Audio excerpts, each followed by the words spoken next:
Welcome to the Bill Spadea Show on demand. Don't forget to subscribe and follow the show so you'll never miss a minute. New Jersey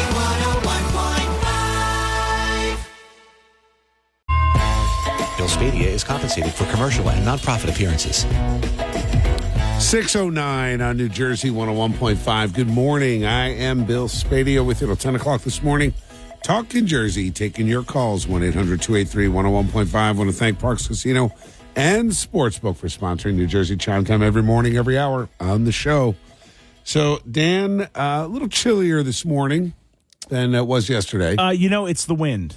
Yeah. It's keeping the cool air blowing around. Temperatures are in the 40s, but you add that wind and you get a little bite on top of the cold. So sure. You called it last night. It rained until we left our last stop. I mean, it was probably raining until, I'm going to say, 7 o'clock. Okay, that sounds about right. Top rainfall totals yesterday, just shy of 2 inches. So yet another soaking wet storm. A couple of spots posted daily rainfall records. It was not very pleasant. But are we done now, at least for the next 72 hours? Yes, 72 hours. Okay. I can't give you completely dry weather. There's a shower chance tomorrow.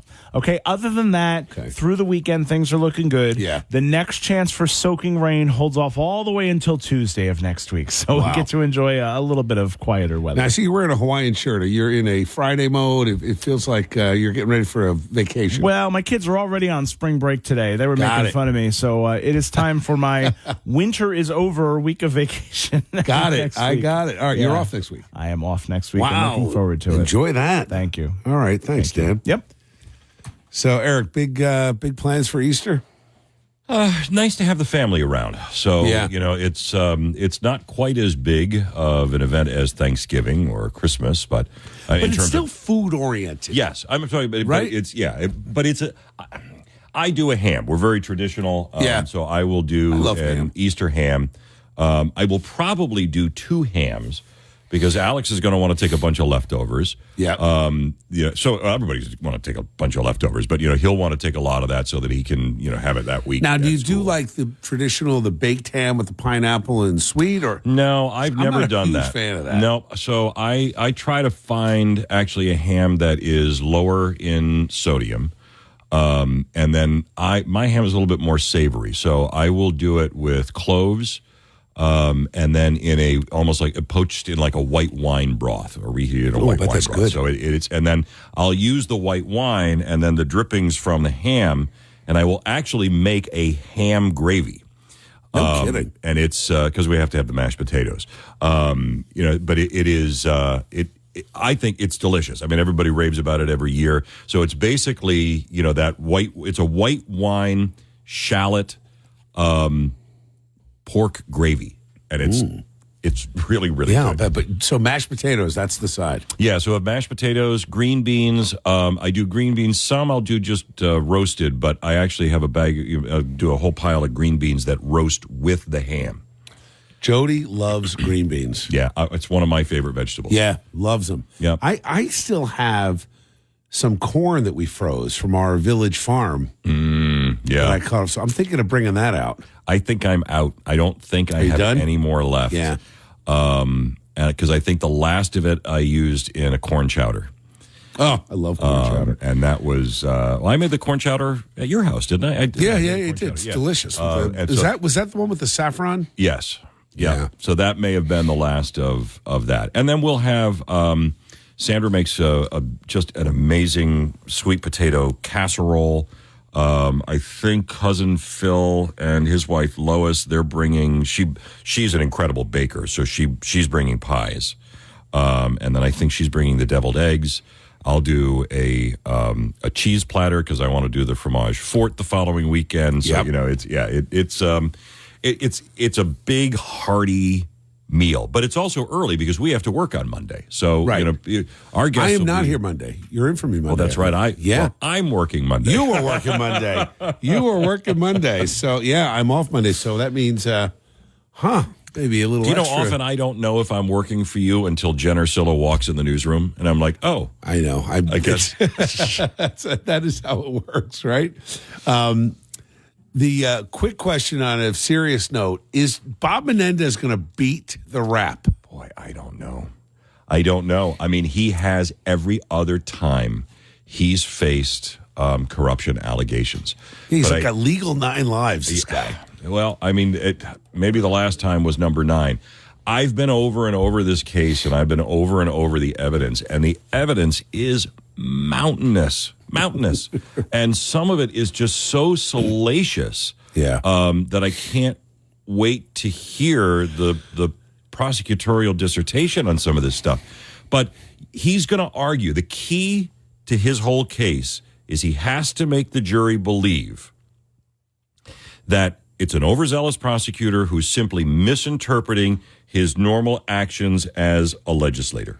That's what it's really going to come down to. Yeah. I don't think he's going to argue that he did or didn't do any of the things that are spelled out in the indictment. Just saying they were normal. Right. It's just all going to be over the interpretation. Well, they interpreted it this way, but this is what it really was.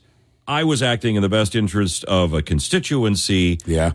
But it's going to be hard to explain away gold bars, cash stuffed in, clothing, and some of that type of material evidence, things they gathered from his properties. Unless he's like me, he doesn't carry a wallet and he just wants to make sure he pays cash all the time. Like I leave my reading glasses everywhere.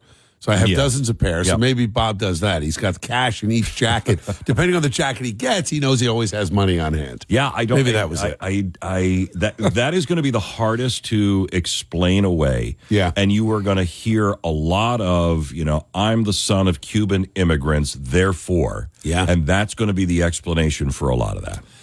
I don't know. When's the trial start?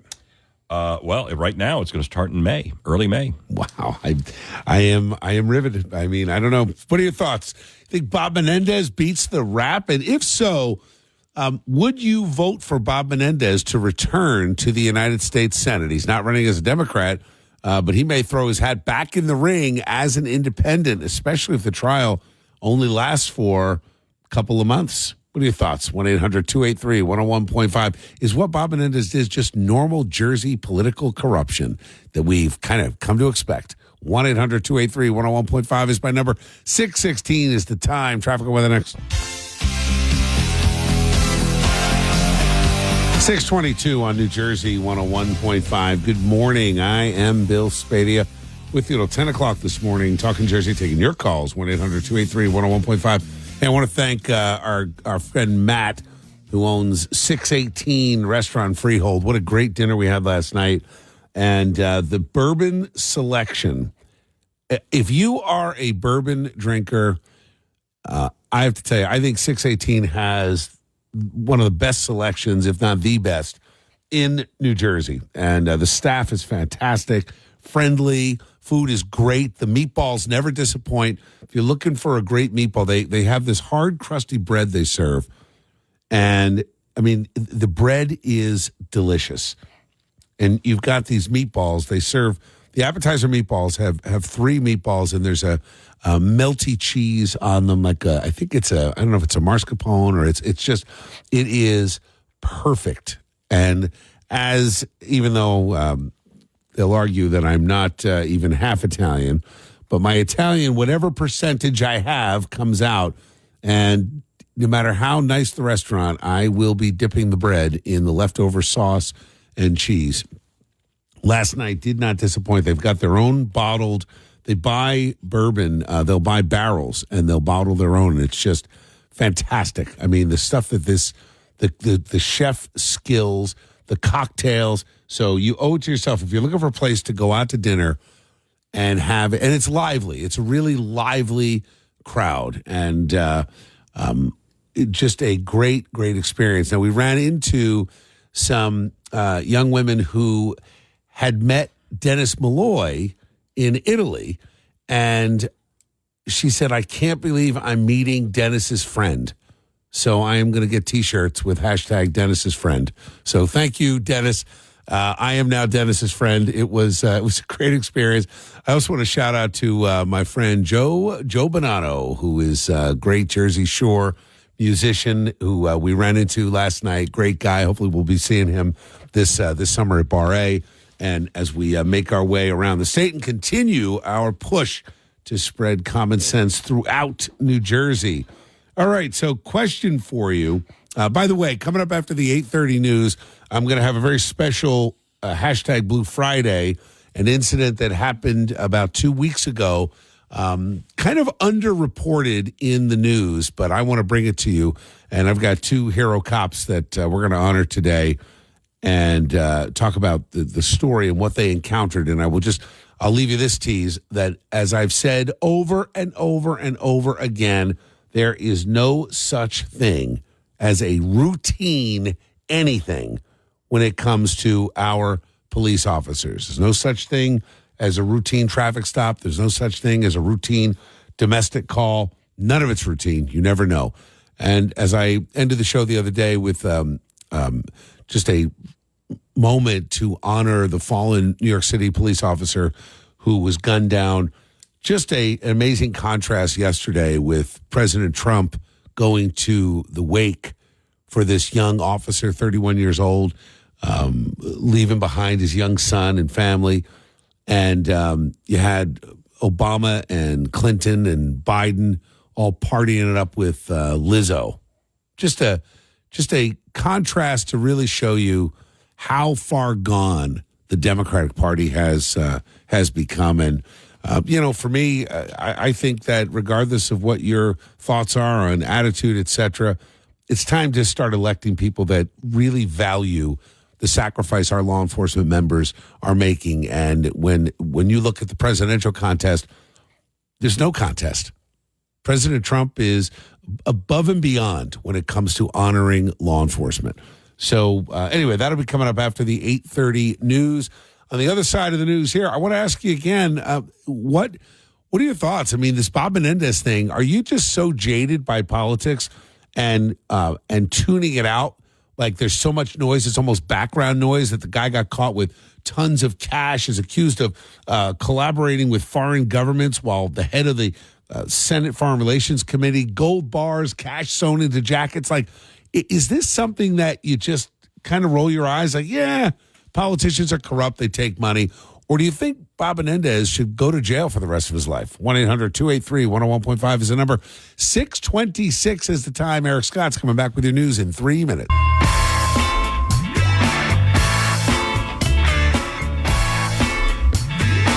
.36 on New Jersey 101.5. Good morning. I am Bill Spadea. Hey, I want to mention that New Jersey 101.5 in the Pet Center in Old Bridge, they're looking for the Garden State's cutest pet. Send us a pic of your furry best friend. The grand prize winner gets a $500 gift card to Pet Center. Thanks to our sponsor, Pet Center, located in the shops at Old Bridge. Look, they have a great place for you to play with the puppies. Seriously, bring the kids. It is a day trip. It's fantastic. Pet Center, right on Route 9 at the shops at Old Bridge. If you've got Jersey's cutest pet, send us your pic on the free app or at nj1015.com. Eric, I don't know if you saw there was a story producer Kristen showed me that the guy got captured an image on his Ring camera. And you were talking about home invasions earlier with this whole idea the cameras are capturing some really unsettling things. Yeah. Well, this one on the lighter side, they say it was a mountain lion. I don't believe we have mountain lions in New Jersey. Did you see that? It was like a gray wolf image. almost. It was huge. I mean, it almost looked like a coyote to me. There's no way it's a mountain lion. Mountain lions, they don't live in New Jersey, right? Or do they? No chance. I don't know if they range this far. But it was like the animal looks like it stops and, he's kind of eyeballing the guy like, hey, this is my street. But it was a big, big beast. And I don't know. I thought it looked like a dog. I thought it could have just been somebody's big breed dog that got out. Well, it's interesting. So our sister station in Atlantic City published a story earlier this year saying there have been 26 mountain lion sightings in New Jersey, and that was in 2022. Interesting. But have they captured any of them? I mean, I thought mountain lions lived in, I don't know, the mountains. Right? Yeah. I mean, at the time, the state said, there are no confirmed sightings of mountain lions in New Jersey. So I don't know. I don't know what it could be. I mean, we have all manner of wildlife in the Garden State. Yeah. I definitely know of the coyotes because we had one in Lawrence. We had seen it. Yes. And certainly there's tons. And you can hear them once in a while. Red-tailed fox. Well, we have a red-tailed fox, a female that is in heat in our neighborhood. And she screams in the middle of the night. Wait till the stupid babies are born. You're going to go crazy. They scream for days. Well, it sounds like they're torturing a child. Like right? It is so. Yes.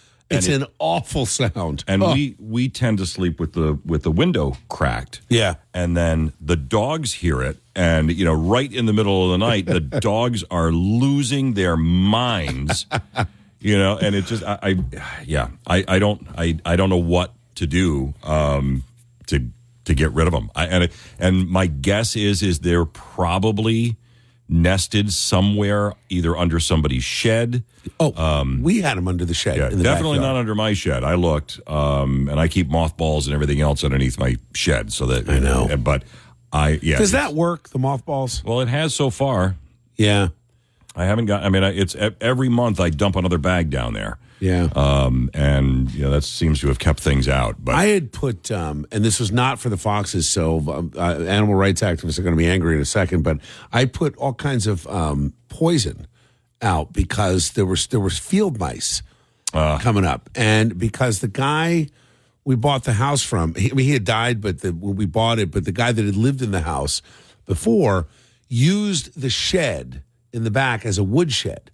When you actually put wood in a shed, yeah, you get all. Oh, yeah. I mean, it was disgusting cleaning out that wood. That was a father-son project that my son still not very happy about. But it took a few days to really clean it out, and the mice, they actually chewed through part of the flooring.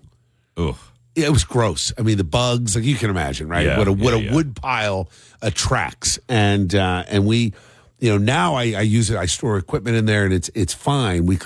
But I ended up throwing poison in all the holes because I'm like, I don't want to deal with these mice. Now, what's funny is it didn't impact the foxes. The foxes came later, so they were smart enough not to eat the poison. I guess maybe it's geared toward mice, and there's a different smell. Yeah, see, I resist putting that stuff down. I mean, you know. Well, you got the dogs running around. Because I don't want the too. dogs running around. And even if don't if have it's the dogs underneath anymore. the shed, the dogs aren't going to get it under the shed. But heaven forbid, an animal eats that, dies in the yard, and the dog gets a hold of the animal that has the poison in it. I mean, I don't need to deal with that. I have done a couple of times where we have stone borders around a couple of trees on either side of the house. Yeah. I've had issues with rabbits or groundhogs or something because I see the hole kind of come up through the mulch. Yeah. And I do what my dad used to do. He used to take a rag, soak it in gasoline, stuff it down the hole, and then fill the hole with dirt. Really? And that stops that it. seems to have worked. No kidding. And then a couple times I've had yellow jackets actually building their nests in between the stones. Yeah. That's a fun time because I soak Hit the the torch? entire nest with gasoline, let it sit for a few minutes, and then flick a match over there. Yeah. And it solves that problem. Boom. But it goes through the fire, goes all through whatever tunnels they've built. No so, kidding. you're only seeing that one little hole, but the explosion comes from all of the different stones and then up through the ground because I'm having a flashback to Caddyshack. That's what I'm thinking right now. but I've just aged us both by making that reference. Yes. Oh, my God. All right, let's go to Rob in Branchburg. Come on, Rob. There are no mountain lions in Jersey. Semper Fi, Bill. Semper Fi, brother. They're up in Sussex and Warren County. They're sparse. They're not around that often. Yeah. But they do pop up from time to time. I'm a hunter, and I hunt coyotes and foxes. Yeah. And, 22 Magnum to the head. What do you do with the mountain lions? Have you ever got one? I mean, are they endangered? Can you shoot them? What's the deal? I don't know. I don't know the correct answer to that. I've never hunted for them. So where do you hunt? You hunting in North Jersey? North Jersey, Yeah. During the daytime, you can hunt with a 17 to .25 caliber rifle. Nighttime, you have to use the 12 gauge. Yeah. So is there the coyotes and the foxes, what do you do with them, or is it just sport? You skin them. It's kind of sport. You skin them and get a hide out of it. Yeah. To make a rug or a coat or something. Can't really eat the meat, can you? I guess you can. I don't know. Oh, I don't. I wouldn't. No, it actually, even the thought of that is sounding gross right now to me. Yeah. All right, so have you encountered a mountain lion on your travels? No, I haven't specifically, but I know somebody that has. Really?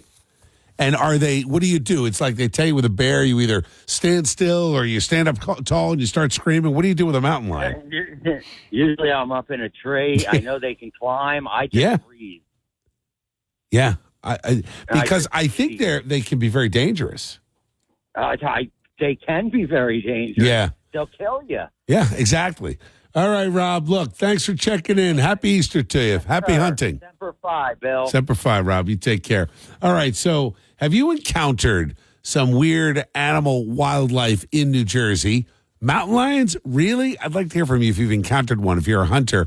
And are you able to hunt them? I mean, I got to believe that an animal like that would immediately be a threat. And I would think that if you're out hunting, you would want to shoot it, right? Because he's definitely going to run faster than you are.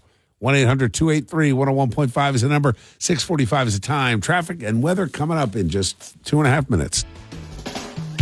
6:51 on New Jersey 101.5. Good morning. I am Bill Spadea with you till 10 o'clock this morning. Talking Jersey, taking your calls. 1-800-283-101.5. So, mountain lions in Jersey? Come on. Have you seen one?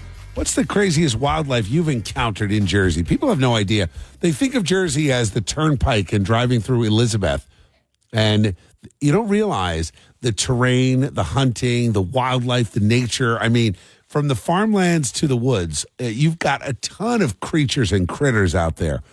But I'm skeptical that there are actual mountain lions. Let's go to Kristen on 78. Morning, Kristen. Good morning, Bill. How are you today? I'm doing great. How about you? Good. Thank you. Thanks. So have you seen a mountain lion? Well, the Daily Record, which was our local paper at the time, there had been a mountain lion sighted at Ledgewood multiple times, and there was a picture of it in the newspaper, and we're probably going back about 10, 15 years now. Yeah. And that was actually photographed by somebody, but I've seen a bobcat. You know, I mean, I guess I shouldn't be surprised. Now, what's the difference between a bobcat and a mountain lion? I don't know from big cats. The bobcats are smaller. They have a bobbed tail, and they're still really large. I mean, when you see one in person, they're the size of a large dog. All right, I'm looking it up now. They look more like your domestic house cat, face-wise anyway. But face-wise, yes. Yeah, but a lot bigger. Pretty. They're pretty, but they're the size of a German Shepherd. I mean, when I saw this thing run across the road in front of me, I was like, is that a mountain lion? Because it looked so big. Now, are they dangerous to people or animals? I would imagine that you might have a problem with a dog. I would think a small dog, a cat, any domestic animal, sure. Yeah, they're cats. They like hunting. Yeah, I just, so anyway, so you saw the picture, but you never actually saw the animal. I never saw a mountain lion, but I did see a bobcat. All right. We're going to add that in. Thank you. Alrighty. Appreciate it, Chris. Listen, have a happy Easter. You got big plans? Yeah, I'm cooking. What are you making? We got a ham. We've got all manner of things, but my sister's coming out from California. Oh, that's great. What part of California does she live in? San Diego. Oh, God, my son loves it. It's what a great spot out there. Very expensive, and the politics are starting to make a mess of it. But what a beautiful, beautiful part of the country, right? It certainly is. Yeah. It certainly is. Well, enjoy the family over the weekend. I'm off on Monday. Talk to you again on Tuesday. You take care, Kristen. Thanks, Bill. Bye. All right, bye now. I get it. There are animals out there. I don't. My question is though. I haven't had anybody yet that has actually seen one up close and personal. And to me, the picture, and I believe we have it posted at nj1015.com, that you see it in the Ring camera, and it's this huge animal. But to me, it kind of looks like just a big breed of dog. Let's go to Pat in Keensburg. Good morning, Pat. How are you? Good morning. Actually, I have a question. We have, down at the beach, we have deer, fox, Yeah, you name it. you got it all. Yes. But I have a question for you to ask Eric. All right. If you don't mind. Not at all. I hear him going on about his dogs, and I wonder if his dogs do critter control on his property like mine does on mine, because she has a rap sheet of groundhogs, skunks, possum, and a raccoon kill that was burst in the St. Valentine's Day massacre. You know, that's funny. What kind of dog do you have? It's what they call a black-mouthed cur, which the original Old Yellow book was based on this. No breed. kidding. Yes. So what is it? It kind of looks like a golden lab or like a yellow lab, golden retriever. Yeah. Yeah. So she's on. Is it he or she? It's a she. So she is on Critter Patrol. I love it, Pat. I think that's fantastic. I will ask Eric that. I know that our dogs, when they were with us, they did the same thing. They would patrol the yard. You'd never get anything in the yard. They were scared to death of these dogs. We had a pit bull shepherd and a foxhound boxer, and the best part was I had a squirrel in my wall that she never went after. I guess it was beneath a pay grade, maybe. Yeah. That's it. I don't know. A snobby dog. I love that. All right, Pat. You have a very happy Easter. Enjoy yourself this weekend. You also. Nice Bye-bye. to talk to you. Bye now. All right, Corey, Steve, I'm coming back in just a few minutes. We're talking about mountain lions in New Jersey. Come on. I mean, I don't know. Do we really have them? 1-800-283-101.5. What's the strangest animal you've seen that you've either seen in person or caught on your home security cameras? It's 6:56. Eric Scott with your news in 4 minutes. 7:09 on New Jersey 101.5. Good morning. I am Bill Spadea with you till 10 o'clock this morning. Talking Jersey, taking your calls. 1-800-283-101.5. So what is have your cameras picked up? We saw that Ring camera picked up what some are saying was a mountain lion, but that would be, I find it hard to believe you'd see a mountain lion walking through a neighborhood. Have you ever seen anything like that in your neighborhood? Let's go to Steve in Bayville. Morning, Steve. How are you? Morning, Bill. Pleasure to talk to you. You too. I used, as a former hunter years ago, now they have all these cameras. Now they have all these trail cams that, were not in use back 30 years ago when I used to go. But there's so many of them out there now. Aside from surveillance, photographic evidence, you'd have more clear-cut photographic evidence if there really were mountain lions. Same as Sasquatch. You don't even hear about Sasquatch anymore because by now right. One would have got hit by a truck on Route 80, the only Sasquatch videos are people making goofs on YouTube to scare people. You know what I mean? I don't know. I mean, I saw the picture. I'm like, I'm not so sure. So sure. But did you see it? There's so many. No, I did not. But I have seen. Like I said, I've seen enough YouTube videos of strange, quote unquote things seen on trail cams. I've seen enough strange things on trail cams myself, even though I don't hunt anymore, but my friends do. But if there were, in fact, anything out there, by now it would have been clearly photographed and examined and verified. That's my belief. I would think so, but maybe I'm missing something, right? Maybe it's out there, and we all are. Yeah, well, we're missing an awful lot, Steve. That is for sure. You got Easter plans? I'm sorry? You got Easter plans? Oh, yes. The grandkids trying to find all the money hidden in the eggs and the goodies. I love it. So you do an Easter egg hunt? We do. We do in the backyard, and lots of food, and it's always wonderful. It's my favorite time of year, my favorite holiday, with everything just coming back into bloom, and I love Easter time. That's fantastic. I love it, Steve. How many grandkids you got? I got 2 grandkids. Yeah. They live nice and close by, and that's awesome. A lot of time with them. Good. Well, we gotta change this state to make sure that they stay close by. That's the key, right? I'm counting on you. Me and a lot of other people are counting on you because you are the voice of reason, sanity, and cool-headed mindedness. And I'm a big fan and supporter of you, Bill, and I listen to you every day. Thank you, Steve. I really appreciate that. It means a lot. Appreciate it. Best to the family. Happy Easter to you. Thank you, Steve. You too, sir. You take care. All right, it's coming up on 7:13. Yeah, it's interesting. I was wondering if your cameras have picked things up. I know that I've written posts before about things that cameras have picked up, and sometimes they seem somewhat supernatural. I always think it's just the light refracting and doing funny things, and you think you see what you see, but you really don't. Now, the mountain lion, I don't know. Could be. I guess so. I don't think of New Jersey as a wilderness state, and I think of mountain lion as something you'd encounter in maybe upstate New York, but more likely Colorado or the Dakotas, Wyoming. But we've got way more wildlife than you might think. Anyway, I love to hear that Steve's got the grandkids coming in. They're doing an Easter egg hunt. What are you doing for Easter? Are you having an Easter egg hunt with the kids? Do you keep up those traditions? And what is your family tradition? What is the Italian thing, the pizza game? We've never made that, but people talk about it like it's the absolutely the holy grail of food items on the Easter table. It is delicious if you've had it. So what's your specialty? What's your go-to? What's happening for your Easter holiday coming up this weekend? And are you looking forward to it? Is it a big deal in your house or just another holiday weekend? 1-800-283-101.5 is the number. 7:14 is the time. Traffic and weather next. Zero. 7:21 on New Jersey 101.5. Good morning. I am Bill Spadea. I want to thank Bet Parks Casino and Sportsbook app for sponsoring New Jersey Chime Time every morning, every hour on the show.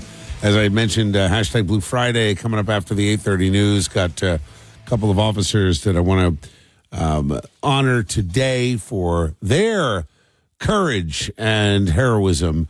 You just never know what you're going to get. Let me say this, that forgetting the animals for a moment, we got them, they're there, but that's really not what you need to worry about. What you need to be concerned about today is the security and safety of your home. So I was talking to my friend Jim Murdoch at News 12, and he did a report, I think it was last week, and it was interesting. He reported on the numbers from the Monmouth County Prosecutor's Office. Now, this is just from one county, and we're only it'll be April on Monday, so we're 3 months into the year. And this was the report. I believe the timing was reported by March 1st. Don't quote me on that. It could be March 15th. It could be into, but in all of 2022, Monmouth County, there were 251 vehicle thefts. Of those vehicle thefts, 50 included an entry into the home, a home invasion to get the key fobs. So that's 20%. In 2023, there were 194 vehicle thefts, but 66 of those involved a home entry. So now we went from 20% entering the home to 34%. 2024, 27 vehicle thefts, 18 home entries. 67% of the car burglaries, of the stealing of these cars, involved a home invasion. 2 out of 3. So we have a dangerous trend in our state that involves brazen criminals who are absolutely, no doubt in my mind and no doubt in many of the minds of law enforcement that I've talked to for the past few weeks, they are organized. There are gangs, rings, whether they're connected to cartels or not. In many cases, they are. And what they do is they use younger people who don't have records because they know they'll get spun right out of the system and be right back on the street. So my question to you is, as you get ready to celebrate this Easter holiday, and I hope you have family and friends coming, and you're going to have delicious ham, lamb. We're doing bone-in veal chops. But as you think about this, you got to also think about what are we doing as a state to keep our citizens safe? And I've said this before, and my Second Amendment friends don't always like it, but I said this is not about the Second Amendment. This is not about being armed in your house. I mean, I always refer back to that young mom. It was such a jarring story out of Short Hills a number of years ago that we reported on when I had my show on Fox, Chasing News, that she was feeding her baby and the toddler was asleep, and she had, the two little kids, middle of the day, and some just disgusting criminal thug bangs through the door and attacks her and the kids and makes off with jewelry and cash. And a lot of Second Amendment folks looked at that and said, no, we've got a rise in home invasions. It's time that we start advocating for people to be armed, and we need to lighten up on the right to carry, et cetera. I'm like, that is not the solution. I'm a Second Amendment guy.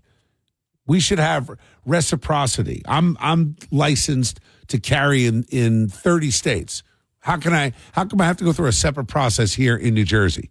And I'm really not going to do it, because I think we need to change the law to create reciprocity for those of us that served in the military, are sharpshooters, and have licenses in other states.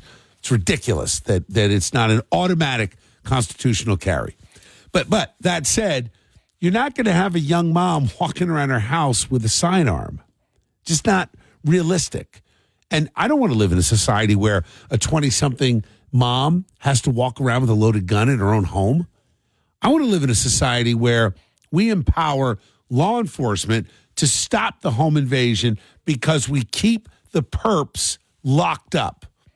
It is time for some aggressive justice. Now, that said, I think the sheriff in Florida who said, hey, somebody breaks into your house in the middle of the night, they're not invited, shoot them. I support that 100%. I think we need more homeowners to shoot back. And that'll thin the population of criminals right there. But beyond that, what do you do about the middle of the day? These guys that are walking around your neighborhood right now working for some cartel gang to monetize your car. And the solution that some of the Canadian authorities, they're having the same problem there. They said, well, just leave the key fobs outside. What are you, insane? That is insane. We have to protect our property. And yes, I think that if you break into someone's home to steal a key fob, you ought to get shot. And if you die, you die. It is time to get our society back on track and take our streets, our homes, and our communities back from these scumbag thugs who have no regard for your property or your life. Because if over 3 years we've seen an increase in percentage from 20% to almost 70% break-ins, the next step is you're going to see an increase in murders and rapes and child abductions, etc. Because we know already this is how the cartels operate. We better do something about this. All right, rant over. Your thoughts on what are you worried about? And if you want to break it up a little bit and tell me what you're cooking for Sunday, I will also take those calls. 1-800-283-101.5 is the number. 7:27 is the time. Eric Scott with the news in 3 minutes.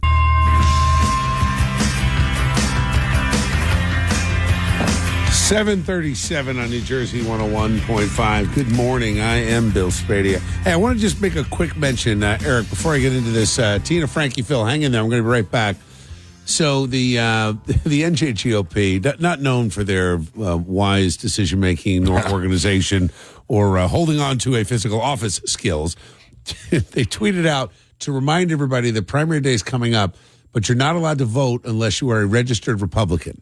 Now, this is the message from the NJGOP, Bob Hugan. Missing, of course, the fact that if you're an undeclared voter, that's true, you can show up at the polls, declare in that moment, and vote.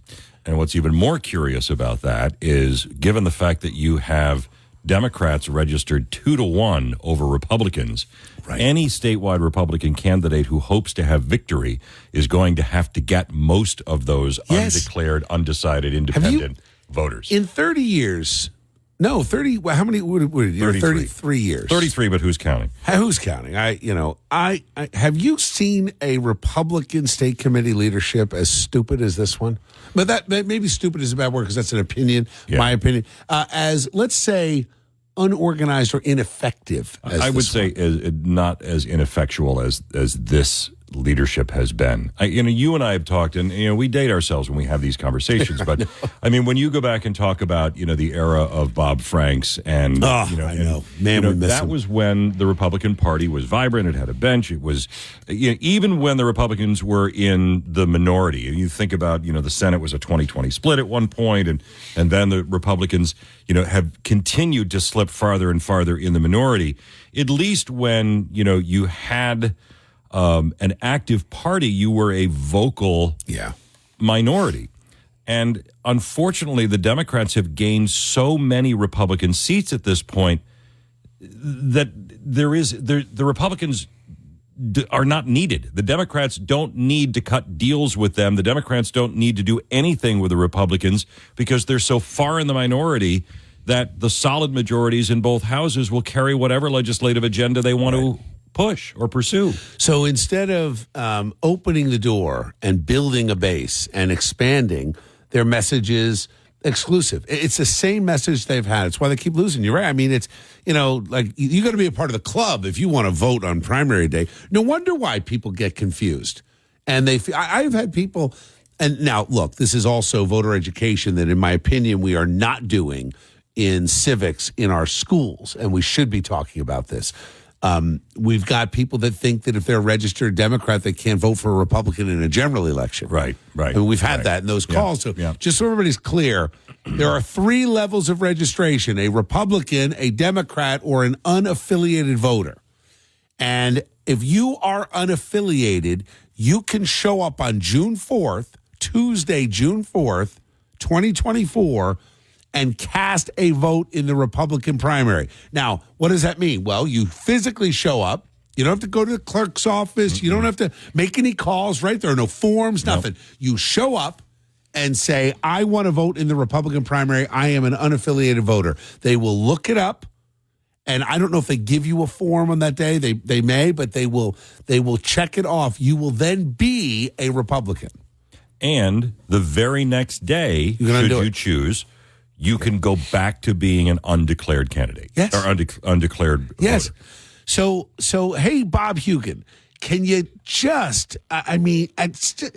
just do one thing right? Is it possible? So here's what I'd ask you, Bob. Maybe adjust the tweet. You can reference my article on NJ1015.com/Bill Spadea if you need a little help on how to do your job. So, guys, if you're an undeclared voter, just ignore the state Republican Party. Bob Hugan has no idea what he's doing. The level of incompetence is shocking. Even now, after how they have misspent money and literally shot themselves in the foot constantly. That is not a reference to the former Newark police director, by the way. But they've done that, and it hurts and keeps voters away, and my job is to bring voters in. That's why our common sense organizations are now bigger, stronger, better funded, more people. We are the new Republican machine, and it's growing fast because people want something different. So take it from me. I want you to digest this. June 4th is coming up. There is a Senate primary. You've effectively got 2 main candidates, Curtis Bashaw and Christine Glasner. And they are going to compete. Each has won a number of counties. I'm not getting involved in this race. I've invited them both on the show. You listen to them. They're debating next week. I'm going to have them both on the show on Wednesday. And what I want you to do is, I've asked them both. They haven't confirmed yet, but I asked them to come on ahead of the debate. And what I want you to do is listen to them and then say to yourself, hey, if I'm unaffiliated, maybe I should have some influence in who is on the general election ballot. I call it my One Less Idiot campaign.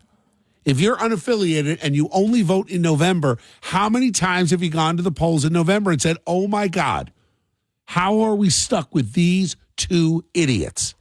Do something about it. Now, why am I saying Republican? Because the Democrats are lost, guys. Democrats are off the cliff. They're too radical. They're too out of touch. They need a reset. We need strong Republicans. One of these two, Bashaw or Serrano Glasner, are going to be the Republican nominee to take on Andy Kim. And Andy Kim is a far left radical. So I ask you to get involved in the vote on primary day. Don't leave it to a small number of backroom Republicans to discourage, as they discourage people from voting. We need to encourage you to vote. I'd like to see a 20, 30, 40% turnout among Republicans and independents on primary day. There's no reason why we can't get to that number. It's a presidential year. Your vote matters. Your voice matters. And the only way you can express it is at the ballot box. All right, let's go to Phil in Toms River. What's going on, Phil? Good morning, Bill. How you doing this morning? I'm doing great. I'm getting ready for a great Easter holiday. Instead of 2 working days till Monday, I've actually got 2 days off. Going to spend a nice holiday weekend. How about you? Enjoy them. Have a great holiday. I'm actually down in Florida. I'm from Toms River, New Jersey. Yeah. And I wanted to call in, and I want to talk to you about what happened on Wednesday night at the council meeting. What a big day. Jillian Messina has kept you up to speed. Yeah, Jillian's a great friend and a great voice for our local police. What happened was they got 3,100 signatures, and the council repealed that ridiculous ordinance going after the cops. It's a great first step. What happened was, agree, yeah. So basically, we got the signatures we needed. It was certified by a very courageous clerk because he was under the gun by the mayor. The mayor came out and gave like a 5-minute interlude before the vote came from the council and basically talked about the fact I didn't need the ordinance anyway. I can do what I want to do. Isn't that amazing? I can control the staffing, and I will not backfill those positions. Wow, okay? What a jerk. So here's Toms River, population of 100,000 people now, and we are short-staffed at our police department. We already know the mayor went in and fired Jillian, so there's no public information officer there. Yeah. We're short 2 captains, an officer, and the council did rescind it, which I commend them for. Yeah, it was really impressive. But he is going to hold them to the fire. He is not going to allow the chief to backfill those positions. And the craziest part of it all is that the township was going to be awarded a $400,000 shared service grant from DCA. All they needed was a resolution from the council, and he would not let it go to council to have a resolution. So $400,000 the township is leaving on the table. Yep. Okay. Which, by the way, Phil, they could have used to backfill the EMT folks that they needed. They needed ambulance drivers. They needed more staff. That grant could have paid for that, and they did not have to lay off. They didn't have to lay off one officer, one staffer at the police department. You're right. No doubt about it. And he is just out to issue vendettas that he has, and he had one against the police department. And, but it's public safety that we're concerned about as the residents of Toms River. And when you have less rank and file on the street, you have less management. You can't run a business that way. I agree. Police force. Phil, not only that, but the mayor ended up sending out a letter to everyone shaming the cops on their salaries. I mean, what this mayor's done is disgusting and egregious, and he's making the town less safe by actions like that. So I stand with Blue. I stand with our Toms River Police Department. I stand with Jillian and Chief Mitch Little, and I will continue to fight for the cops. I will be doing a meet and greet soon at Rivs on Hooper Ave in Toms River, supporting our police in Toms River. So stay tuned for that, Phil. I got to let you go, but thank you for calling. I appreciate you. Frankie, I'm going to go to you first after traffic and weather. It's 7:47. Traffic and weather next. 7:52 on New Jersey 101.5. Good morning. I am Bill Spadea with you till 10 o'clock this morning. Talking Jersey, taking the calls, 1-800-283-101.5. So, it's Easter weekend. Now, today's Good Friday, so if you are Catholic, as I am, I believe the fasting today is, I will only have the equivalent of one full meal through the day. No meat, of course. So, take this day. Honestly, guys, whether you're Catholic or not, Good Friday is a good time for Americans to just kind of take a step back and assess where we are, reflect the direction of our country, the direction of our families, our communities, and then prepare for a great holiday feast on Sunday. And again, for Catholics, I mean, this is like Super Bowl Sunday, right? It's a big deal. But I think for everybody, this is a very trying time in our country, even more so than the lockdowns and the absurdity of the mandates throughout COVID. This is a time when we are facing a national election that really will determine the future of this country. We have an invasion on our southern border. We have a crisis in New Jersey with home invasions and addiction and confused kids and suicides. I mean, it's a mess. So I want you to take today and just kind of reflect on what we do to move forward. Now, that said, the holiday's coming up. What are you making on Sunday? Let's go to Frankie in South Plainfield. Frankie, you're about to make my day, aren't you? I think I am. All right, tell me about the pizza. It's Pizza Gaina, is that right? Pizza Gain, yeah. Pizza Gain? I don't know. Yeah. My wife has to make about 5 or 6 pies now because everybody's always asking for them. Yeah, basically it's a meat pie, right? Yeah, with a lot of cheeses and stuff. All right, tell me about it because I think I want to make one. I think it's ricotta, mozzarella, salami, ham, pepperoni stuff, And sometimes she makes like a spaghetti pie too with no meat and stuff. All right, tell me. Are you going to tell me how to make it? Can I send you the recipe? Yeah, I would love you to send me the recipe. Of course. Okay. I'll get you the email. My email doesn't. No, I don't check it. By the way, everyone who is sending things to my Town Square Media email, I don't check it. So don't send me there. If you don't send me anything there, call the show, talk to producer Kristen. She'll tell you the email that you can send it to, so that people who are really in charge of the communication will actually get it. But yeah, Frankie, I want to try to make it. How many people you got coming over? Only about 6 or 8 this week, but she makes about 6 pies, and so I'm bringing them around to the neighborhoods and stuff. Really? How far does she travel to bring these pies around? About 40 miles on some of them. I love it. I love it. You know what? You ought to start selling them as like a home baking company, right? Yeah. So is Eric there? Does he know any place good to get that beef on weck in Jersey? He's not in right now. He's in the newsroom. He's coming back. He'll get back in a couple minutes. He makes the beef on weck. I don't know if there's anywhere to get it. I'll ask him. Sounds good. Oh my God, the beef on weck is great. You know, the thing that's closest to it is the beef steak. You know, the North Jersey beefsteak dinners. Okay. Right. Have you been to a beefsteak dinner? No. Oh my God, Frankie, it was life changing. But now, literally, we look for the beefsteak dinners. It is so. It sounds ridiculous. Beef and steak, isn't it the same thing? But there's a technique that they make this tenderloin beef. And it's served with bread and a side of pasta and salad. And it's like, that's all you get. The beef, the bread, the pasta, and the salad. It's so simple. And they do fries. And now that I've started making the fries in beef tallow and lard, it's over the top. It's over the top. I'll ask him, Frankie. I'm going to put you on hold. And producer Kristen will get you an email to send me the recipe. I will try to make it. If not this Sunday, I'll make it next week, and I'll report back. And I'll let you know about the beef on weck. Thanks, man. Okay. All right, Frankie. All right, Peter, hang in there. I will get to you first after the news, which is next. It's 7:56, so news in about 3.5 minutes. It's 8:09 on New Jersey 101.5. I am Bill Spadea. Peter, hang in there 1 second. Eric, important question for you. Okay. Last caller asked, where can he get beef on weck at a restaurant in New Jersey? Does anyone do it? Is there a German restaurant anywhere? Ooh, boy, I don't know. I said I don't think you can. I've never heard of it. I don't think that you would get a genuine Kimmelweck roll. I always just make my own. Yeah.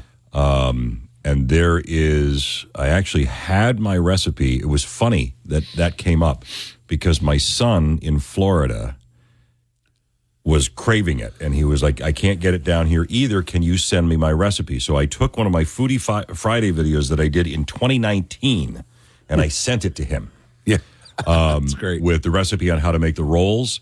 and how to make the beef with the au jus. I mean, they're very easy to make. You just need a really rare roast beef, hot au jus, and I have a hack. It's not a true Kimmelwick roll. I bake my own from scratch with my mom's recipe, but you can actually take a Kaiser roll and turn it into a pretty good facsimile of a Kimmelwick roll. It's kosher salt and caraway seeds. So you're going to take the roll, you're going to do a light egg wash on the top of the roll, and then you're going to sprinkle some of the kosher salt, the coarse salt, and some caraway seeds. Bake it at 325 for about 10 minutes. It'll crust it on there, and then you can use that as a... It doesn't dry it out? It'll well, you got all the juice coming anyway. Yeah. So you don't... I mean, the best Kimmelwick rolls are the ones that are a day old. Now, is it served open face or no? It's a sandwich. Well, they usually come open face, but it's a sandwich. You put it together because the top has the salt and the caraway seeds. There's no cheese element? No. Could there be? Then it wouldn't be a beef on weck. Fair point. But there is I have a cheese problem, as you know. I have a betting problem and a cheese problem. I personally would have no problem now doing a Jersey beef on weck and putting a slice of provolone or something like that on it. Jersey beef on weck. Yeah. I like that. But it's... you need rare roast beef, sliced paper thin, and you flash cook it in the hot au jus, and then you pile that on the roll, and you put a little horseradish on it, and there's your beef on weck. Wow! But I'm so hungry now. I do not know of anybody in New Jersey that makes it. No, how do you spell the weck? Is it W-E-K or no? It's W-E-C-K, and it's short for Kimmelweck. Sometimes it's spelled Kimmel. Sometimes it's spelled K-I-M-M-E-L. Sometimes it's spelled K-U-M-M-E-L.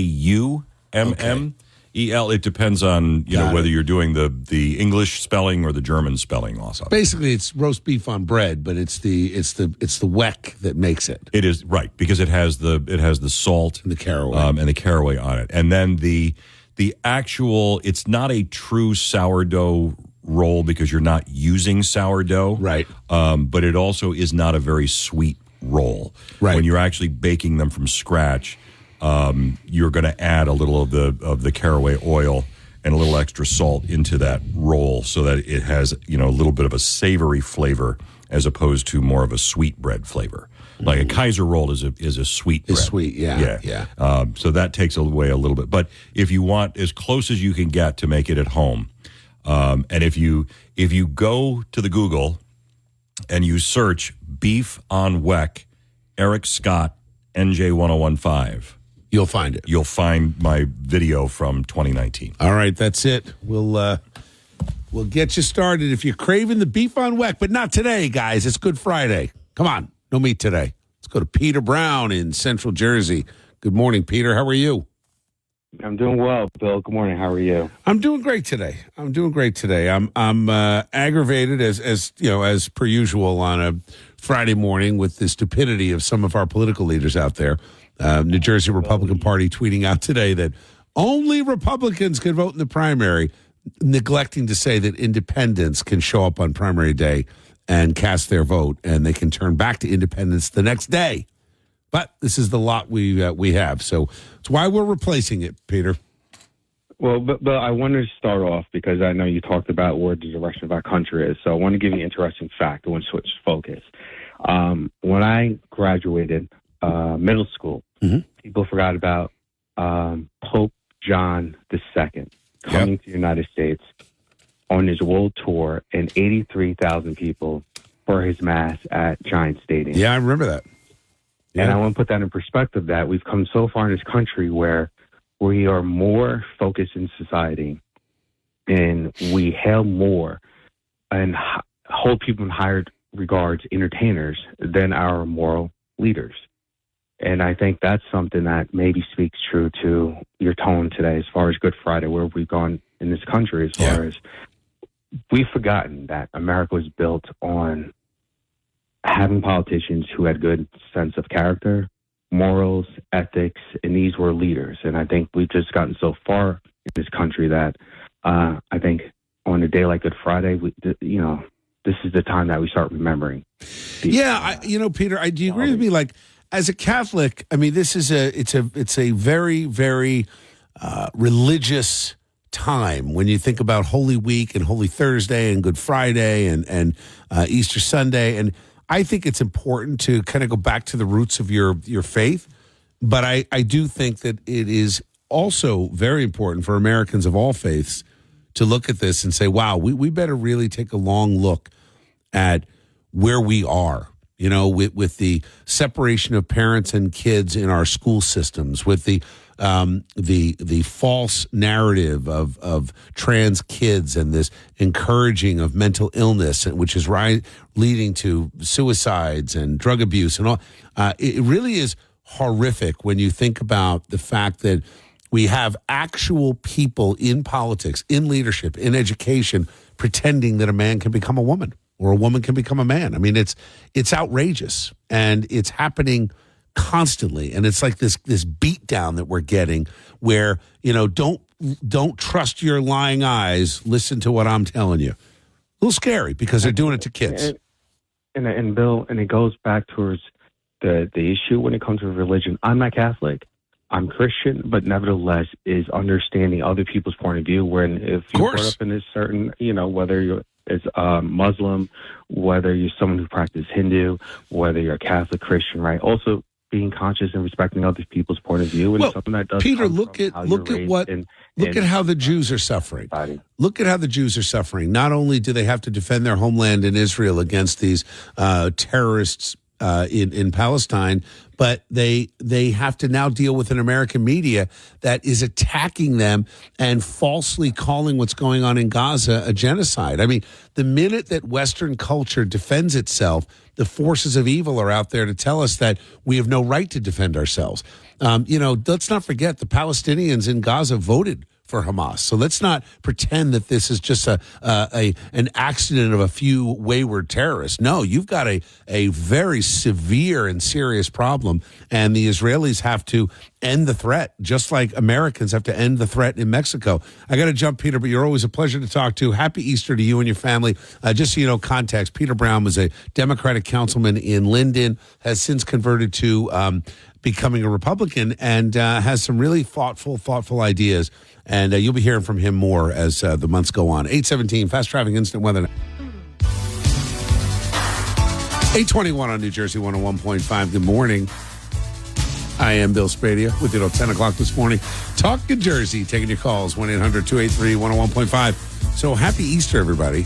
Easter holiday's here, Jill. It's funny because I was thinking on Good Friday, I always feel like happy. Wait, it's not happy Good Friday. It's a happy Good Friday. Jesus is going to die at 3:30. It's like, you feel like Kristen was saying her mom would. It's a serious day. Yeah, her mom wouldn't let them do anything. Oh, I know a lot of families like that. They don't talk during that 3 o'clock hour. Exactly. So you don't know phones, interesting, right? You don't know what to say to people, like a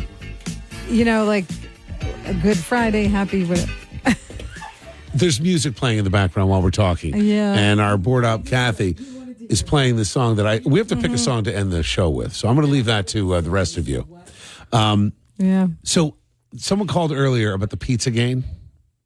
Yeah. Is it Pizza Gaina? Rustica. Pizza Rustica? Yeah, I Pizza don't know. Rustica, right? Producer Kristen is out there waving to us. I'm going to ask her to come in. I want to know who makes this. We've never made it. We do lasagna. It's like I guess we're lazy Italians in my house. Do your parents make that? Does your mom make that? My grandmother used to make it. Yeah. And we do have her recipe, and it's one has called tried Pizza it. Rustica? That's what we call it. All right, but then it's Pizza Gaina online. Right. Yeah. Or Easter pie, Pizza Gain. Pie, yeah. I mean, it's a meat pie. Pretty much. Like, what could be better? I love pie. I love meat. It's almost like a very dense, packed lasagna, so that's why we always just end up making lasagna in my household. But this looks, I mean, I don't know, maybe the flaky crust, like it looks almost like a quiche. Yeah, kind of. That's what it looks like. Mm-hmm. Yeah. Yeah, but with all meat in it. I don't know. Did we get the recipe? Somebody was sending. Remember Carla? He did not hang on the line. I'm waiting for him to call back. Frankie in South Plainfield. Yeah. Frankie in South Plainfield. Call Seriously, you hung up before we gave you the email to send the recipe? You got to call us back. That may be him calling right now. I don't know.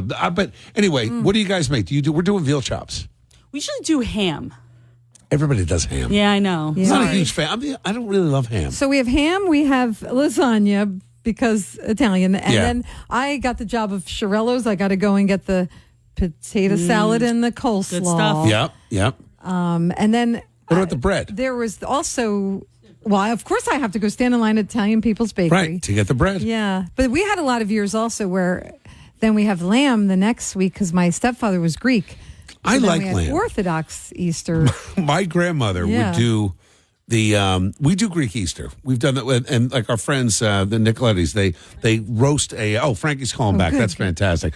They do a whole lamb. It's fantastic. Whoa. Yeah, it's great. Wow. My grandmother used to do the rack of lamb, the ring. Yes. Like the whole rack of lamb, and it would have the little chef hats on the end of the bone, and then the butter would be in the shape of a lamb. Oh, of course. With a you have to peppercorn have the nose, butter in the shape right? of a lamb. Of course. What a throwback! I forgot about the butter in the shape. Yeah, I don't know where to get that. Do they still sell that anywhere? Ugh, I don't know, but my mom would make this Jello, minty Jello. Oh, disgusting! Mint jelly has no place on a dinner table anywhere. I know, and I'm all for sweet and salty. Yeah, but the lamb- mint jelly's gross. Yeah. Yeah, lamb should just be savory and salty and. I love lamb. I love food. And it's Good Friday, so no meat today. I love butter. I don't know. I love butter, and butter's good for you. They're lying about the whole food pyramid thing is all a lie. That's for another story. It's 8:25. My question to you is: what are you doing this weekend? What do you have happening for Easter Sunday, and what is your family specialty? I'm taking any and all recipes. Now, if you're on the line now, hang in there because we've got hashtag Blue Friday, and I've got a couple of special guests. And then after that break, we'll get back to our recipes for Easter and what you're doing for this great holiday weekend. Coming up, 8:26. Eric Scott with your news in 3.5 minutes. New Jersey 101.5 presents Blue Friday with Bill Spadea. Thanks to our sponsor, Jobs for Blue, the leading New Jersey provider of side job scheduling. For many years, since we started hashtag Blue Friday and brought the focus to highlighting the courage and dedication of New Jersey police officers, I have repeated this on the air, and I've done it in speeches across the state, that there is no such thing as routine when it comes to what our officers are facing daily. No routine traffic stops, and certainly no such thing as a routine domestic violence call. 2 Hamilton, New Jersey police officers responded to a domestic call a couple weeks ago. The encounter, anything but routine. Finding a woman outside of the home. When they got to the location, the officers entered the house with an expectation of de-escalating the situation. What they encountered was a man agitated and armed who began firing a rifle at them as they entered. One officer hit 3 times, still able to return fire. The officers were able to end the threat, and the perpetrator was killed. Officer Derek Fiabane and Officer Paul Piramali join me now. Paul, Derek, thanks for joining me, guys. Thank you, Bill. Thank you. So let's first, Derek, you were hit 3 times. How are you feeling now? You're out of the hospital. How you feeling?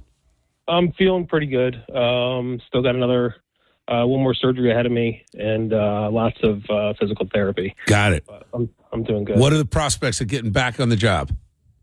Hopefully, well. Just hoping to get my hand completely healed up and back to work. Good. Good to hear it. Tell me, guys. So, Paul, let me start with you. What was it like? You got the call. You enter the house. Tell me what happened. Unfortunately, I'm still not at liberty to talk about too many details. Okay, but, fair. Basically, we just entered the house, started taking gunfire, unfortunately, and thankfully we were able to return gunfire, and both of us were able to walk out with our lives. Yeah, thank God. Right, Derek. What was the what was going through your mind at the time? I mean, I think people have to understand. You're talking about split seconds of decision making. Yeah, it definitely happened quick. I guess my mind was just to stop the threat as quickly as possible and make sure everybody's safe. So, luckily, we were able to leave, and we're alive to here today. So, thank God. Thank God. I mean, is there and this is I don't know. I mean, do you ever really train for a situation like that, or do you kind of have what comes through your mind first? Is it the returning fire? Is it how am I in this situation? Like what goes through your mind as you face the threat? Unfortunately, there wasn't, in my opinion, enough time to even think right away. Yeah. So personally, I just reverted back to training and what we're taught to do, and it's essentially what I did. Yeah. Well, guys, I mean, the training certainly paid off. It had to be an incredible relief for your families to find out you were all right. How quickly did your families find out this had happened? Within minutes. Yeah. I think my wife was at the hospital before I was even in surgery. So. Wow. What about the reaction to your fellow officers? Everyone was pretty shooken up. I mean, everyone did an incredible job. Everyone found a job to do once they arrived on scene. Everyone got where they needed to be and got them help. So we're very grateful for how everyone reacted and what everyone did. Yeah. So. Well, I'll tell you, I know you guys are modest and humble and won't apply the label to yourselves, but I'm going to do it. You're both heroes, and everyone at the Hamilton Police Department, thank you for all that you do. And Derek, thank God you're going to recover fully from this, and we look forward to having you back on the job soon. Paul, thank you for your level-headedness, and guys, you exemplify what I've been saying for years. Not just that there's no such thing as a routine stop or a routine check or a routine call, but that every town across New Jersey, no matter how safe you feel it is, there is always the potential of some perp that is armed that wants to do you harm. So thank God you guys are both okay and back to protecting and serving. Thanks for joining me, guys. Thank you, Bill. I appreciate it. All right, you guys take care. Give my best to everybody there. That is Officer Derek Fiabane and Officer Paul Piramali, both heroes. And as I had mentioned, Derek got shot as he entered the house, got hit 3 times. Now, they can't get all the details yet because this will still work its way through the court process. But say a prayer for all of our police officers who are on the job facing an unknown call that's going to come later today. Later today, and maybe within the next hour, someone's going to get a call, and police officers are going to show up not knowing what's on the other side of that door, what's on the other side of the driver's side window, what's around the corner. And thankfully, in the case of these 2 heroes, they were able to return fire and put down the threat and kill the perpetrator. Obviously, the details of how things happened, unfolded, will be ongoing as the Attorney General investigates every police-involved shooting. But these guys are heroes. They did the right thing. They followed their training. They handled themselves in an exemplary way. And I'm proud to know these guys. And I just want to shout out, even though he's going to get mad that I do it, my friend Hamilton Police Officer Alex Zuzio, who was staffing dispatch that night and ended up on scene after shots were fired. He's a hero as well. And every officer that I know, they're modest, they're humble. But you know what, guys? They're the reason that we live in a free society. Because you cannot have freedom. You cannot have prosperity. You cannot have a calm community unless you've got dedicated officers who are willing to engage, sometimes in violence, in order to put down threats that could harm innocents. And thank God that we have police officers across New Jersey that step up every single day. I, of course, want to thank my friend Guy DeMemo, who owns Jobs for Blue. Blue Friday is brought to you by Jobs for Blue, the leading New Jersey provider of side job scheduling for cops and vendors. Go to the website jobs4blue.com. That's jobs4blue.com. Thank you to all of you, officers Derek Fiabane and Officer Paul Piramali and my friend Officer Alex Zuzio. Thank you guys for everything you do. Derek is going to make a full recovery. We look forward to seeing him back on the force very soon. Guys, thank you for everything, and best to all the folks at the Hamilton PD and cops across New Jersey. Okay, 8:45. On the other side, talking about Easter. What do you got going on this weekend? What are you making? Let's get into a holiday weekend mode. 8:45. Fast traffic and set weather next. 8:51 on New Jersey 101.5. I am Bill Spadea. Hey, just a heads up. On Monday, April 8th, I am going to be back in Toms River. We're doing a walkthrough to Tallarico's Ultimate Gourmet, which is on Route 35 in Red Bank. I'm going to be stopping there. So starting in Monmouth County and then heading over to the Jersey Shore Pizza Wars. That's going to be at the Clarion Hotel on Route 37 in Toms River. And it's great. This is Chef Umberto's, who you've heard on the show before. It's his nonprofit called Cooking for the Cause. It's going to be fantastic. There's teens. There's another thing is Maximilian Foundation. That's where Cooking for the Cause actually supports. This is helping teens with substance abuse issues. Ocean of Love, which is Toms River children with cancer, and the Breathe Foundation, which is a foundation that raises money for those suffering with cystic fibrosis. So it's going to be a really, really great experience. And then once I'm there between 6 and 7, and then at 7 o'clock, I'm going to be joining my friend Tony Rivoli, who owns Rivs in Toms River. You know Rivs. It's a great, great bar. Fantastic. All-American stuff. Rivs is on Hooper Avenue. Join me at 7 o'clock at Rivs in Toms River on Monday the 8th. We will be honoring and celebrating the great police force in Toms River. You guys know I've got your back 100%. And the mayor ought to be on notice that you don't balance the budget on the backs of hardworking cops that at any moment could be walking into gunfire. Shame on the mayor of Toms River for taking out his frustration and anger on the police department. Absolutely shameful. And the people of the town let him have it with more than 3,000 signatures to rescind a ridiculous ordinance passed by the council at the behest of the mayor. That has now been undone and reversed because of the will of the people. And I will be there to honor those folks and the cops that were involved at Rivs in Toms River on Monday, April 8th. Meet me there at 7 o'clock. Okay, let's jump right back in. So, what are you doing this weekend? We'll start with Michelle in Marlton. Hey, Michelle. Hi, Bill. Hi, Bill. How are you? You know what? I'm feeling great today. I hope you're doing great, too. I'm doing great, and I'm calling because you were talking about Pizza Gaina and Pizza Rustica, and I wanted to jump in on that conversation. Help me out. You got a recipe? Okay. I have a recipe on my website, actually. It's manjawithmichelle.com, and it's the easy version. Wait, Michelle, hold on. What's the website?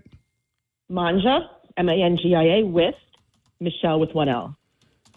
Manjawithmichelle.com. All right. I'm here. There you go. And look at this.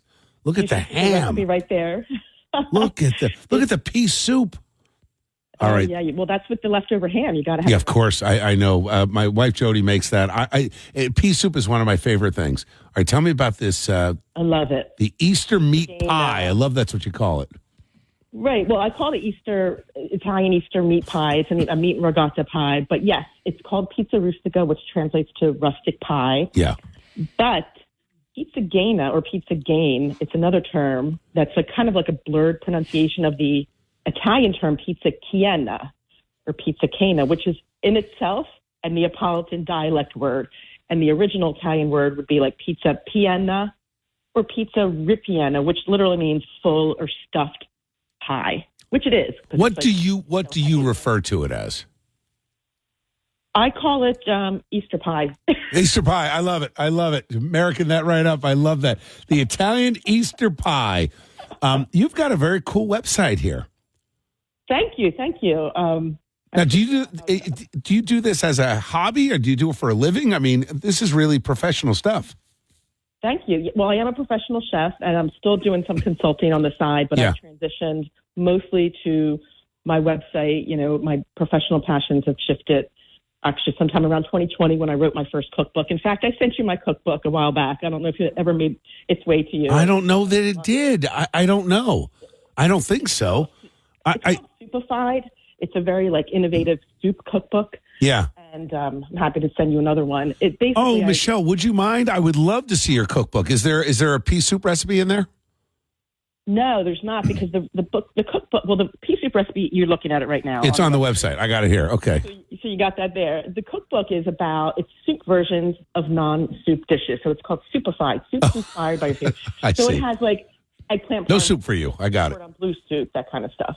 All right, Michelle, I'm going to put you on hold. We'll get you the right address and how to get it to me, because I would love to read your cookbook and give you a plug.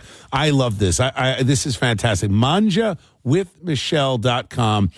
Great to talk to you, Michelle. Thank you, and happy Easter. You too. Happy Easter. I will put you on a quick hold. Yeah, if you're a Jersey person and whatever your skills are, if you've written a book or made a movie or something, I am here to help you out and get you the promotion and the publicity that you need. So don't be shy. Plug in what you've got. All right, do I have time? No. You know what? It's 8:57. So Joe, Mario, I'll be right back. But Eric Scott's coming back with your news in 2.5 minutes.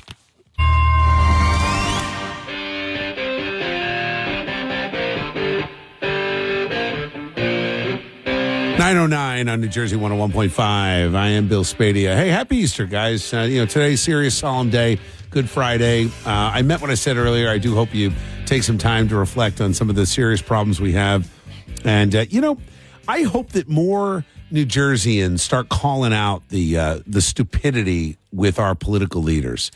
You got the mayor in Toms River on for some reason on some jihad against his own police officers. I mean, just so you know, guys, it's not just about budget. It's one thing to say, hey, we gotta work out our budgeting when it comes to salaries and equipment and everything. I understand that. You got a business to run when you're running a town.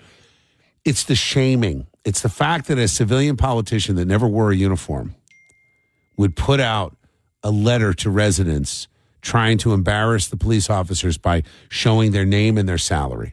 That was where it went off the rails in Toms River. And thankfully, the people of the town, nearly 4,000 of them, signed a petition to undo and override an ordinance passed by the council at the bullying of the mayor. And they did it. They got it done. And then the council on Wednesday night shot it down. They took it out. So that's the good news. But the other side of this is, we've got to be vigilant, right? You've got the state Republican Party basically talking people out of voting, right? Telling people that, hey, don't forget, you have to be a registered Republican to vote in our primary. Like, you need a ticket. You're not a Starbelly Sneetch. You are not welcome. That's the message. And it's classic for these rich elites like Bob Hugan, who has clearly more money than brains and personality. And, when you see that, and then you look at what we're doing with Common Sense, right? 150,000 members. That's not by accident. Got more than 50,000 donors now. We're raising $100,000 a month with our low-dollar donors. This is now here to stay. We've built something sustainable, and you're all welcome to join us. And you don't have to pay, by the way. Many of our members do not pay. My goal was to be as inclusive as possible. I don't care about your background, what you've done before, how you voted before, who you are, what you do for a living. No, everybody's welcome. And the idea is to build something sustainable so that real average New Jerseyans have a voice in their future.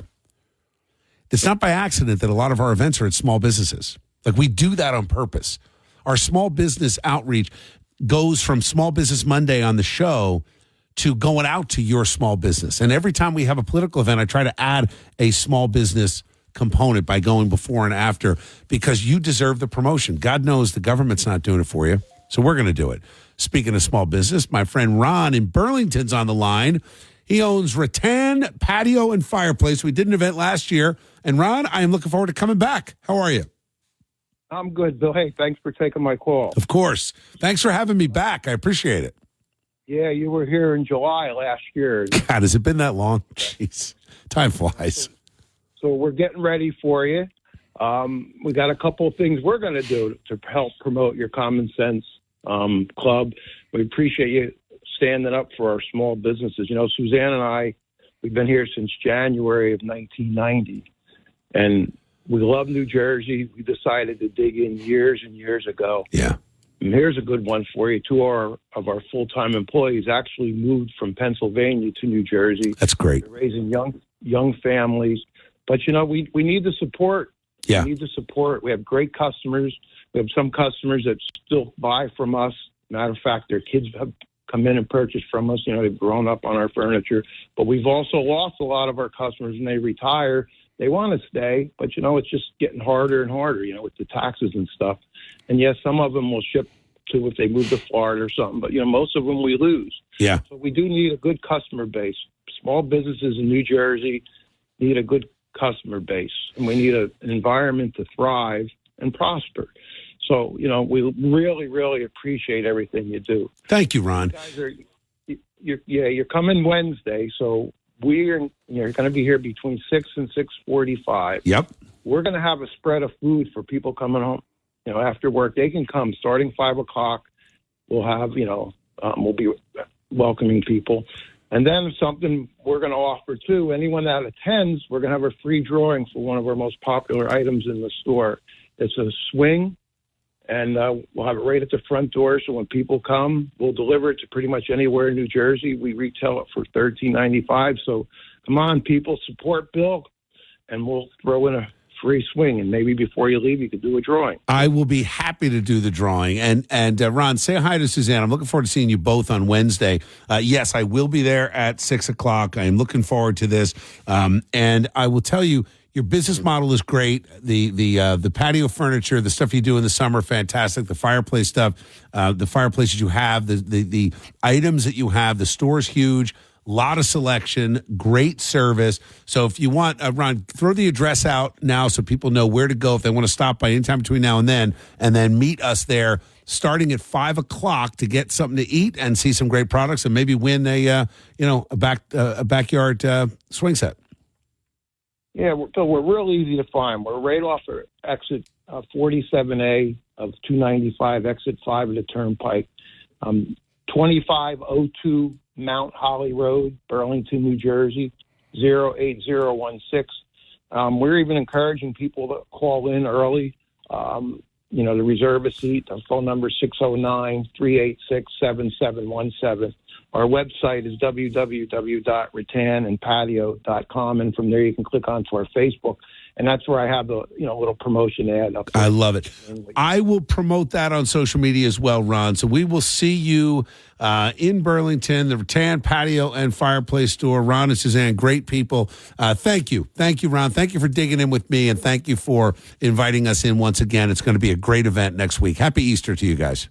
You too. Happy Easter. All right, you take care. Jody. I will tell her. She'll be with me, Ron. She's coming, so you'll get to see her. Ask me to make sure I ask if Jody's coming. Okay? I will pass it along. Make sure I get that in, otherwise I'm in trouble. Don't get in trouble. I got you covered. Don't worry, Ron. All right, my friend. Enjoy Easter. See you next week. All right, Joe, Mary, I'll get to you guys first on the other side of traffic and weather next 9:16.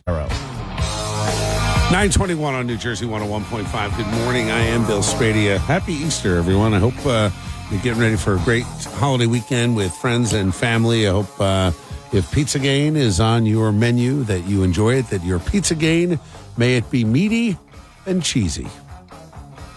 Let's go to Mario in Monroe. What's going on, Mario? How are you? Hello? Hey, Bill. How you doing? There you go. I thought all of a sudden we had a pink cord situation going on. Thank you, Mario. What's going on? No, your show's great. I love it. I listen to it all the time. Thank you. You're doing the right thing. Keep doing it.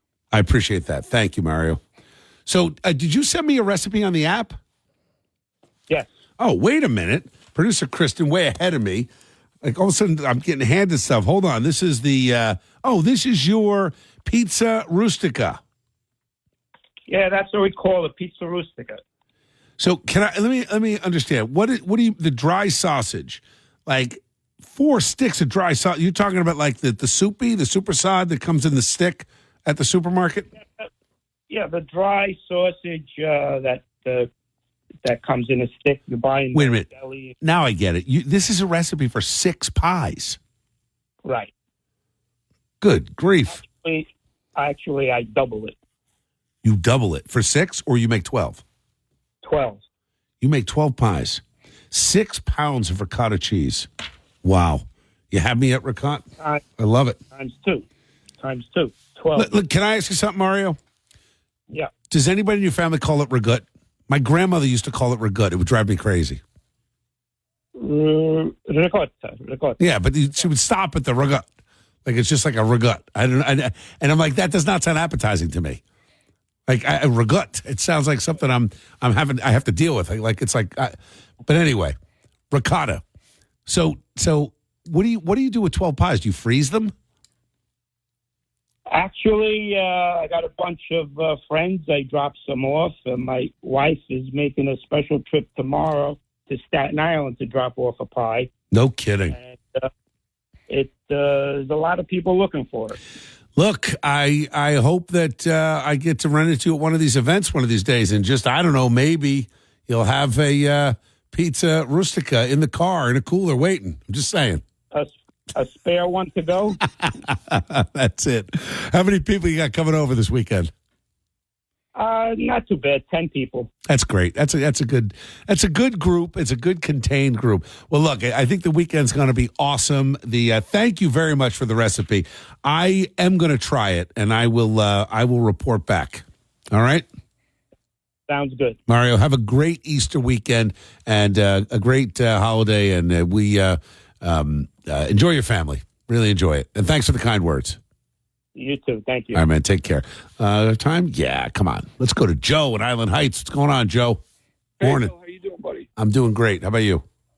I'm good. I actually met you last night. I was the coach. You came in and spoke to our team last night. You met my friend Mark. Joe, I was so happy. First of all, thank you for inviting me in. Mark comes in. I'm walking into that speech for the Young Republicans, a great group of folks in Ocean County.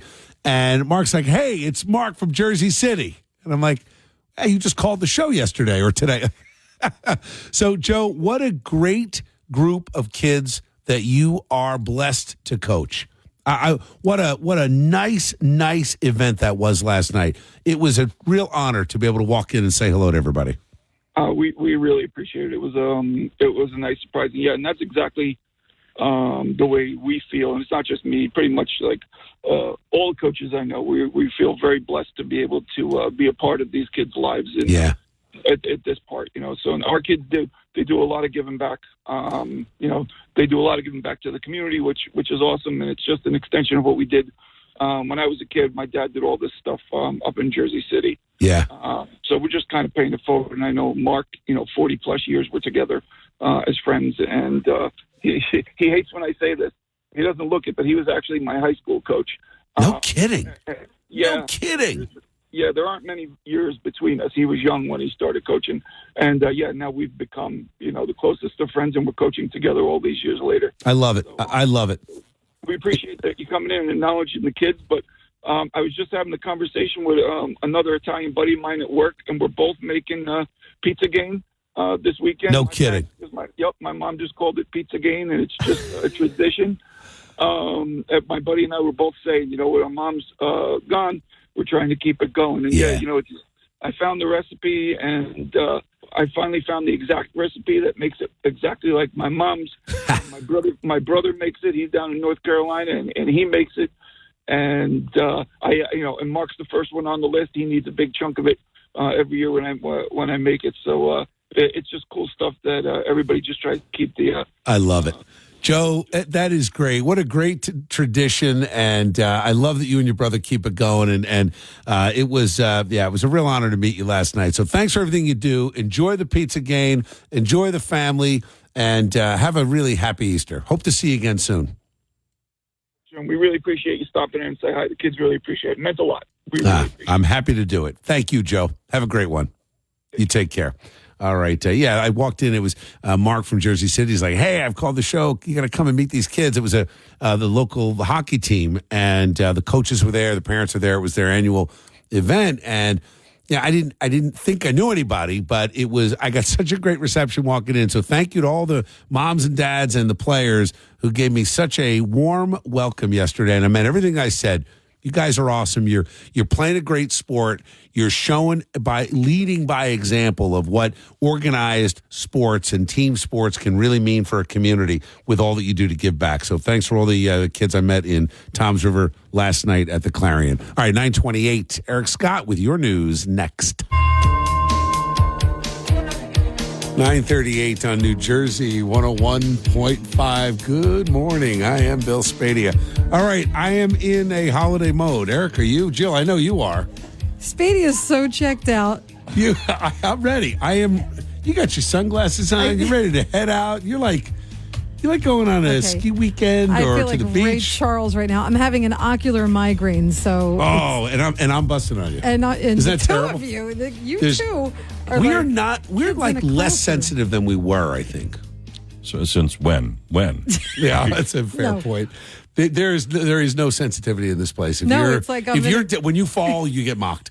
Like, oh, did you trip? Oh, we'll say something about it. I almost want to be like, Mr. Spadea, Mr. Scott, please go to the principal's office. We office. both reacted to that ad read. We just thought that I don't know. It sounded like some other words were being used. Yeah. Everything I'm reading looks like a kaleidoscope. So, it's trippy. Yeah. It's very trippy. So you got a migraine now? It's called an ocular migraine, yeah. So everything looks like a kaleidoscope that's kind of pulsating. Yeah. Wow. So really? Is that a condition they can help with?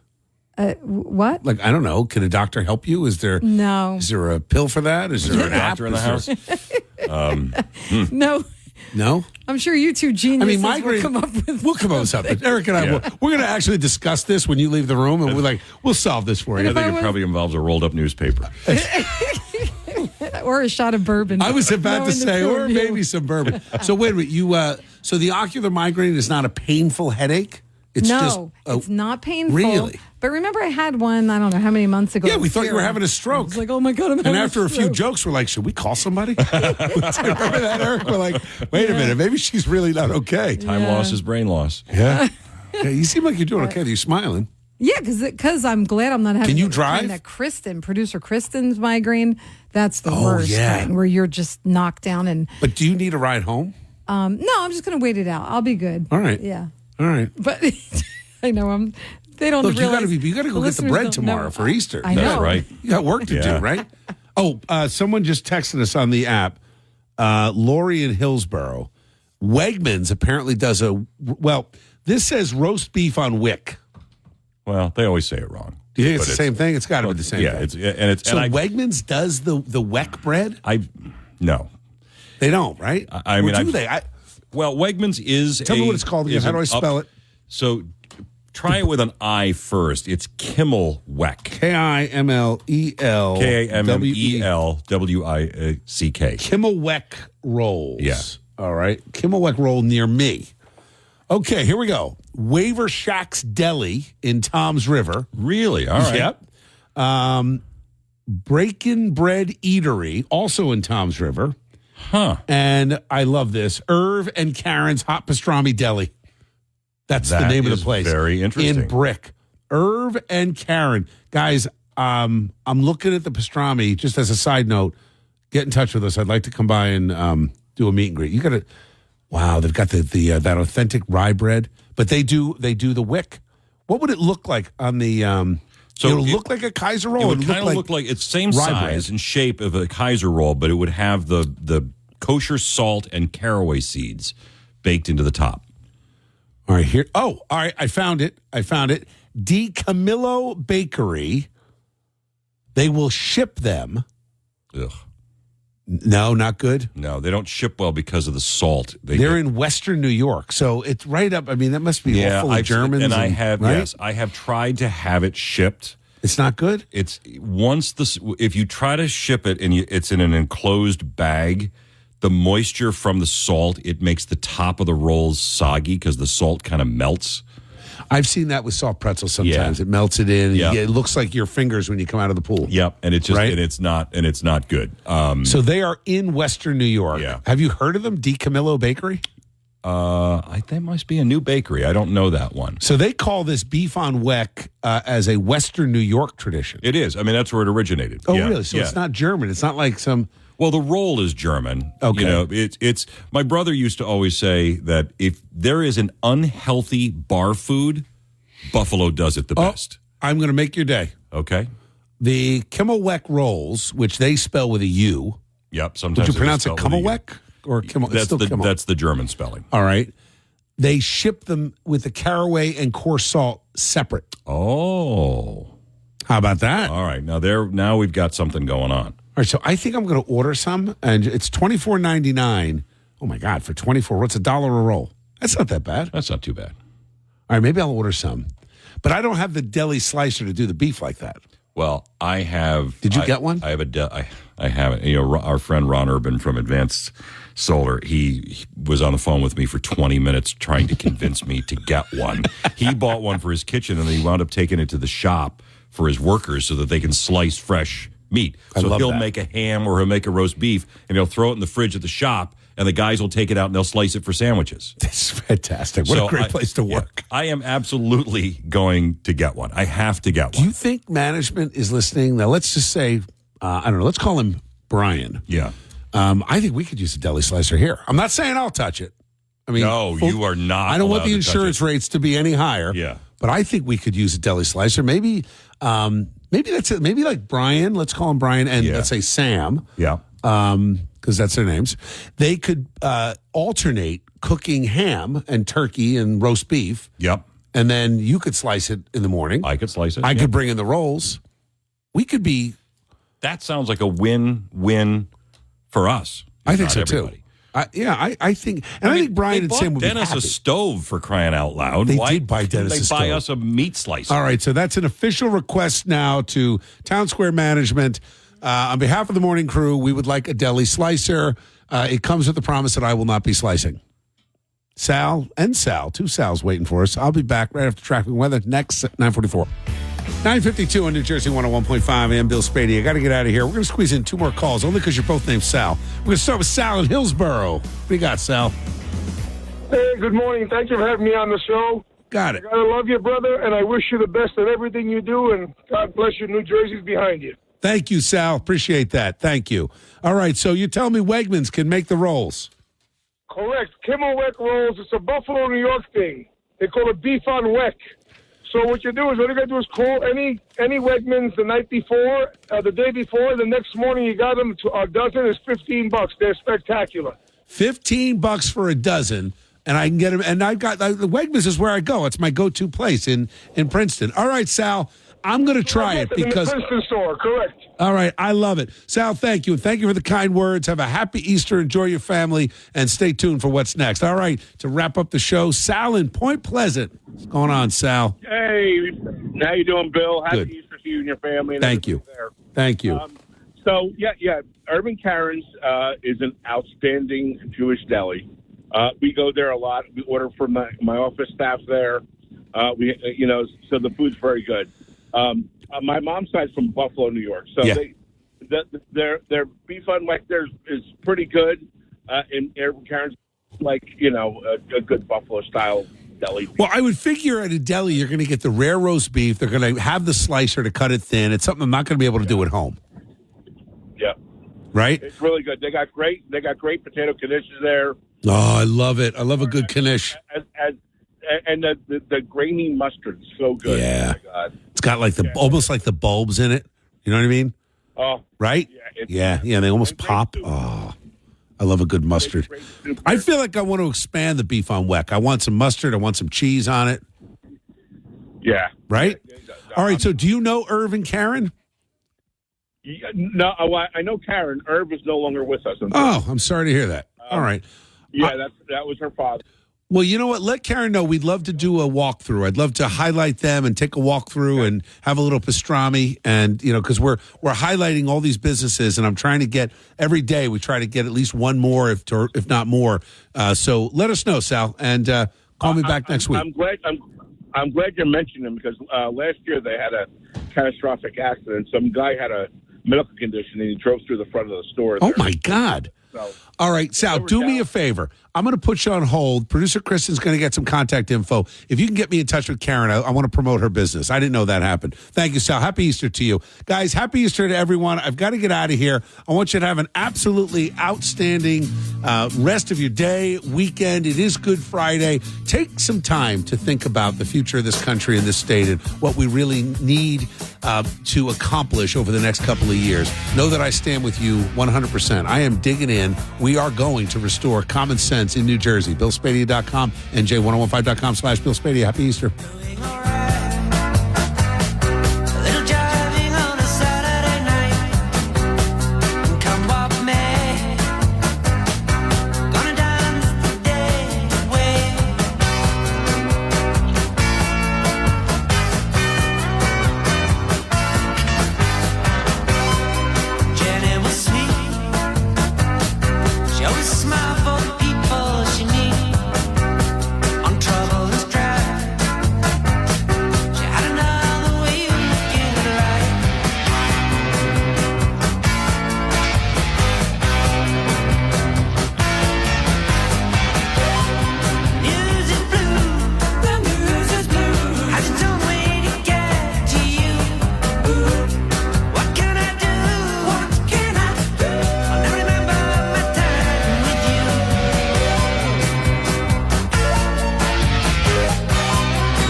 Thanks for listening to the Bill Spadea Show on demand. Don't forget to check out the latest online from Bill Spadea on our free app or NJ1015.com. New Jersey 101.5.